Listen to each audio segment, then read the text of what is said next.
Hey, how's it going? Welcome back. Have you watched the last video? Today, I'm going to be reviewing a fantasy book. It's the first in a series, and the book is called The Lies of Locke Lamora.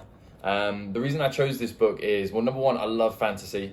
I obviously haven't read this one before, and I'm currently doing a book a week for 52 weeks. That's my goal for this year. Now, I would definitely always read a fantasy book, so I decided to make it so that I'm going to choose one fantasy book and then like a classic or a different genre and then a fantasy book after that to stop me from reading 52 fantasy novels back to back. So today we're going to be going over a summary. I'm going to do my very, very best not to put any spoilers in there as well. So let's get to it. So overall, with this book, the general theme of the book is I thought it was going to be high fantasy. Now, what high fantasy is where it has its own world and its own magic system, and it's entirely something brand new. Whereas like low fantasy would be something that has like a small change but set in our world. Now, this does have a magical element to it, but that's not the point of the story. And I was pleasantly surprised to find out that this is more of a crime caper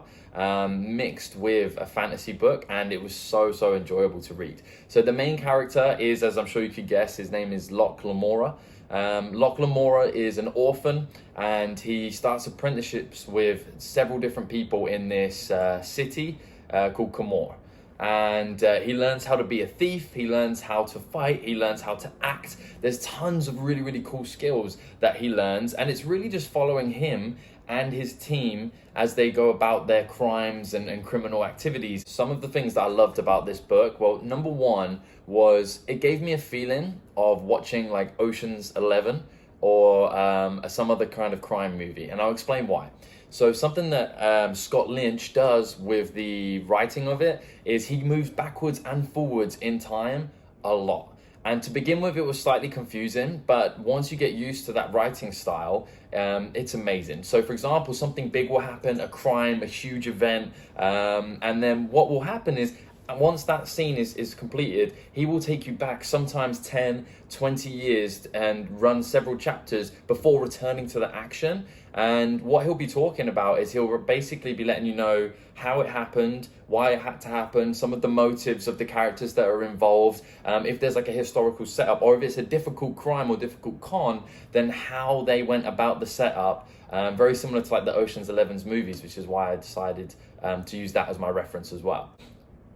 Another thing that I loved about this book was the world building as a whole. There was so much to digest. You have Kappas, you have Dons, Donnas, you have Dukes, you have different nations and areas and people of different races, and it's really intricate. To start with, that was slightly overwhelming, but you can see that Scott Lynch is creating this world, and obviously it's a series, so I believe the depth of this world is incredible. Like, I was learning something new in every single chapter, in every paragraph, sometimes even in every single line, that was helping to build this world in my head, and it gave me an amazingly visual image of the world. So I got a slight spoiler alert, but another thing that I loved was that he wasn't scared to kill characters as well. I always love this in books and movies as well. That's why psychological thriller movies are my favorite, is because I get a little bit bored of the you have your main character and his group of friends or her group of friends, and everyone makes it to the end and they go through some trials and tribulations, but they always come out on top. No, I prefer books like this one here, The Lies of Locke Lamora, where sometimes things go wrong. Sometimes they lose, in fact, oftentimes they lose.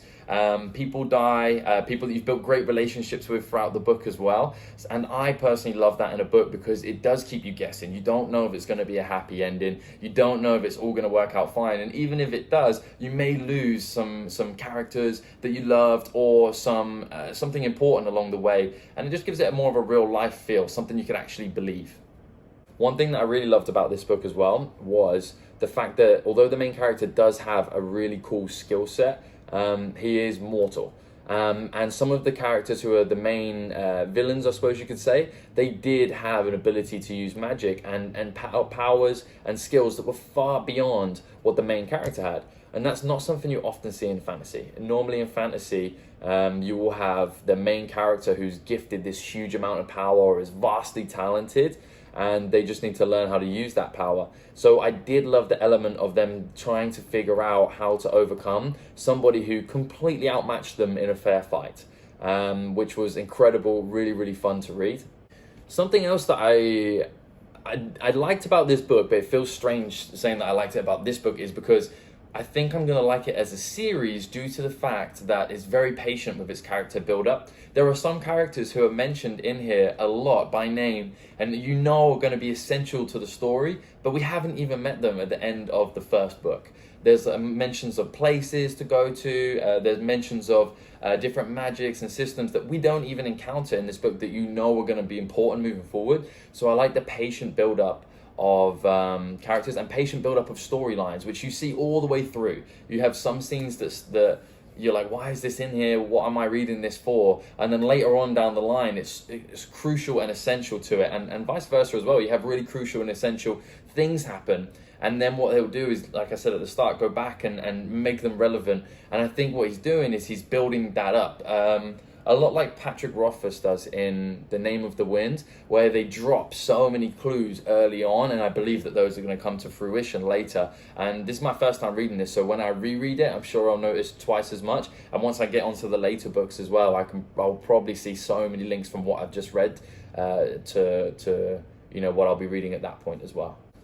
My only real dislike from this book, and it's not even a dislike, I had to think long and hard to try and figure something out, I think was just that so much happened. So much happened, and although it's quite a thick book, it's, let's see, just over 700 pages, even though the pages are small. I have the paperback copy. It's a lot happened. There's so much that he's doing with the world building, so many named characters, so many positions, and there's a lot of politics included as well, so it's quite a lot to remember. I know some people take notes as they read these types of books. I don't, but maybe it's something I should start to do. There was just quite a lot to remember. I'm not saying it's a huge negative, I just felt like I should include something that was a small dislike, and that's the only thing I could think of from this book. So my recommendation, I would recommend anybody to jump in and to read this book. I'd probably give it like a 7.5 to an 8 out of 10. Books that I thought was similar to was, it reminded me a bit, like the conversation style reminded me, and the dialogue and the action sequences reminded me a bit of Brent Weeks and his Night Angel trilogy, which I have just behind me here as well.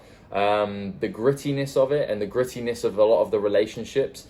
I would say this does have some amazing friendships inside of it, and you really see how an orphan builds a family and builds relationships around him as well, which is, sometimes heartbreaking in the book, but also really touching and really makes you feel like you're there and a part of their friendship group as well by the way they talk to each other. So I would highly recommend this book to anybody. If you're new to fantasy and you're looking to jump into fantasy, maybe don't start on this one, just because I wouldn't class it as like a classic fantasy. I would say it's its own little sub genre, and I wouldn't even know what that would be called, but I think it just reminds me of a crime movie in an exciting and fast-paced way that keeps you guessing. So that's my second book that I've read for my 52-week challenge, The Lies of Locke Lamora by Scott Lynch. I believe I'm going to get the second one of these, which I can't remember the title of, after I've read the next one, so that I can follow up and continue on this series. Thank you for watching.